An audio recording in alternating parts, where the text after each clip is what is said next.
Hi, great. Well, good evening.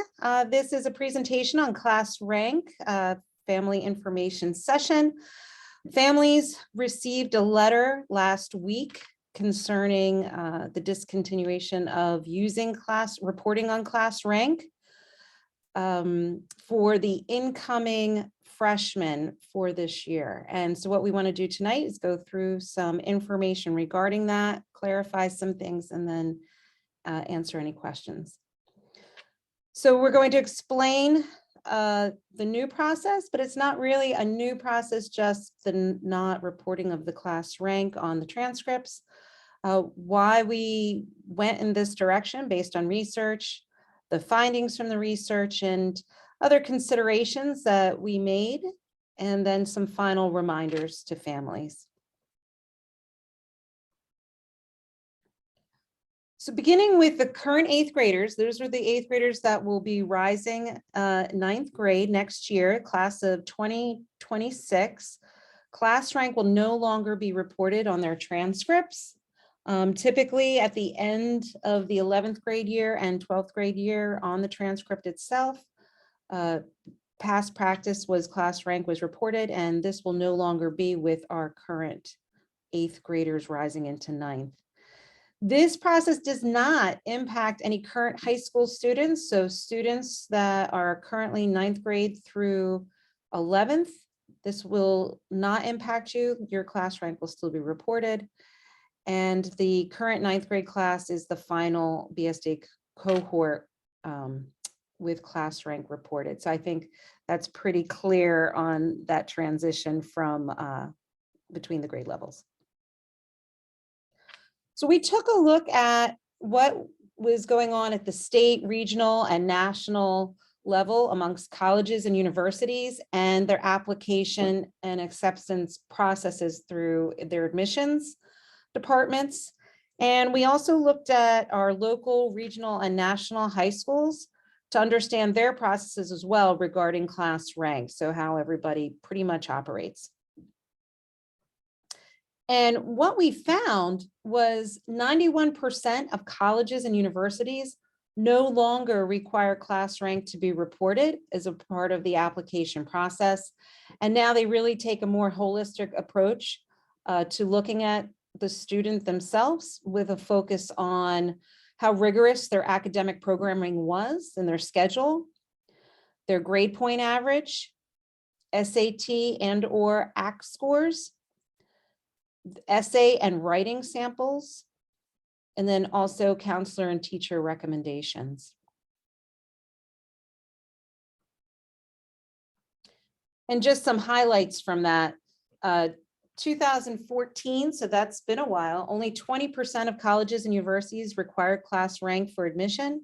And so this percentage has continued to go down. And as we stated before, only 9% of the colleges and universities asked for class rank to be included. Even our nation's top private schools began to remove class rank from their high schools in the last few years. The number of high schools nationwide that have removed reporting class rank is about at 60%. And just one example from Pennsylvania even, they no longer use class rank as they found their students were being penalized for its inclusion. For example, one student in the top 7% of her class was denied admission to the University of Pennsylvania, despite her high GPA. And that was because she was compared to other students who also reported class rank, and they had a higher rank. But meanwhile, the GPA and being in the top 7% could have been enough. If you're wondering, looking at local institutions in the area and how they use class rank when it is reported, the University of Delaware, it is not a determining factor. University of Pennsylvania, if it's not reported, there is no negative impact on student and their admissions. Newman University, no negative impact if it is not reported. Wilmington University, Del State University, and Westchester, they do not use or require reporting of class rank. Drexel University, no negative impact if not reported. Columbia, they do not use it. and Rutgers not a determining factor. As we stated before, 60% of high schools no longer report class rank. Schools that have eliminated class rank report no adverse effects on students' admissions into colleges and universities or scholarship opportunities offered to students.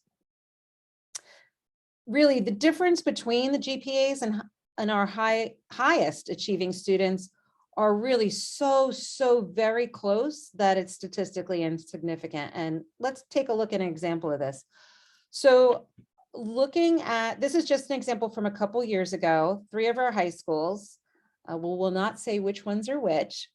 And you can see these are the top 10 students during that year and their weighted GPA. So even amongst the individual high school itself, if you just focus on one, let's say the far left, you can see the top one, 4.5, 71, 4.5, 66, 4.5, 65, 4.5, 05, and so on.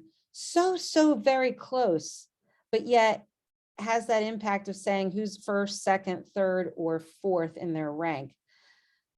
And you can look at that across the board amongst our other 2 schools. So really minute difference between the academic achievement of these students.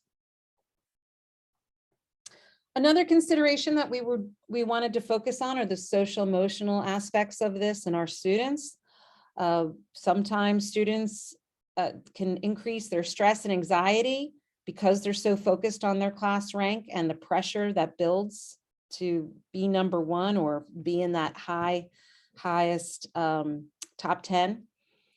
And then also making choices around the courses that they're going to be taking any given year based on this class rank, because whether it's a greater weighting or the way that class rank is calculated is the lower your denominator and the number of courses that you're taking that can contribute to your GPA, the higher your class rank could be. And so sometimes these types of things can affect what kids are going to take, rather than taking something that maybe they're more interested in, or maybe something that could contribute to their skill set and being admitted into college. So just some other things that to think about, some unintended consequences. So the hope is removing class rank will encourage students to take other courses, perhaps in the arts, humanities, or other electives, maybe take some dual enrollment classes, AP courses, early college and electives, versus what we see sometimes now is just taking study halls. This is really important to think about because this is where admissions really pays attention to what students are taking in their high school career. If they're taking courses that they elected to take to give them a value add that might contribute to doing well in their career or major that they're choosing, that they're going to look at that in a positive light. Same thing with taking rigorous courses. They're going to be looking at, did they take the most rigorous ones they could possibly take in their high school career? And that will certainly give them a leg up, perhaps over some others who that chose differently, such as perhaps taking study halls, because that could have given them a higher class rank. And additionally, removing class rank, we're hoping would encourage collaboration versus competition and trying to move over each other to get to the top.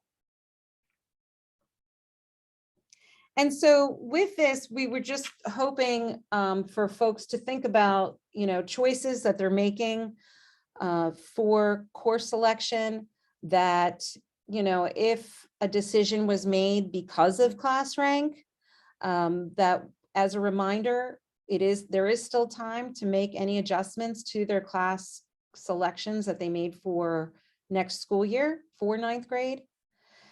And then something else to note, if there is a scholarship out there that does require mandatory reporting of class rank, we certainly can still do that, because behind the scenes in the system, this is still calculated. It just will not be forward facing on a transcript, which means a counselor can still look it up and report it when they're submitting other documents that are required, perhaps for a scholarship or even admissions to a particular school. And then for the graduating class, just as a reminder, this is past practice. All students with a GPA of 4.0 or higher are honored as valedictorians of their class.